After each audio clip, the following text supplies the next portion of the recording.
pourquoi le hasard est si déstabilisant? C'est qu'il nous renvoie à une forme d'insécurité.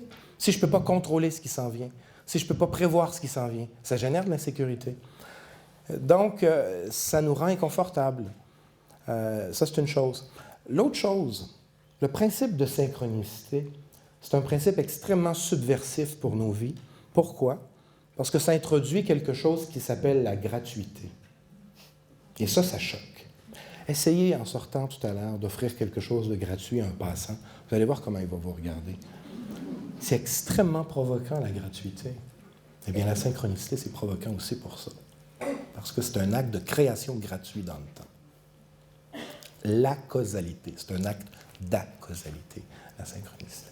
Donc, c'est déstabilisant, dérangeant, comme la gratuité peut l'être.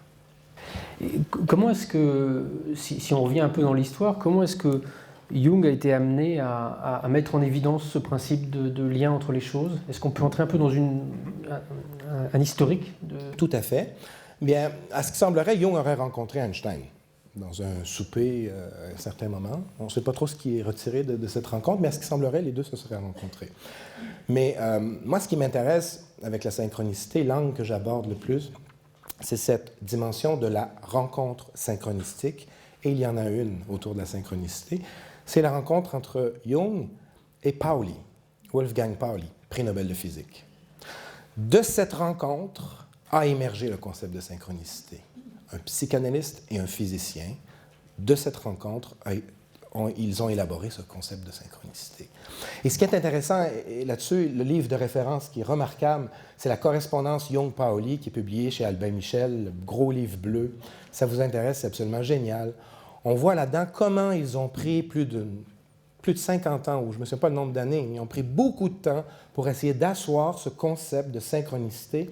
Et régulièrement, Pauli disait à Jung, « Attention, Jung, vous êtes en train d'introduire la causalité encore. Vous êtes en train de dire que c'est les archétypes qui causaient la synchronicité, alors que ce n'est pas ça. » Donc, régulièrement, on les voit comme ça interagir. Donc, c'est une rencontre. Et ça m'apparaît très, très important, parce que les grandes idées se cachent entre nous, se cachent entre les gens. Et lorsqu'il y a certaines rencontres, ça fleurit comme des fleurs.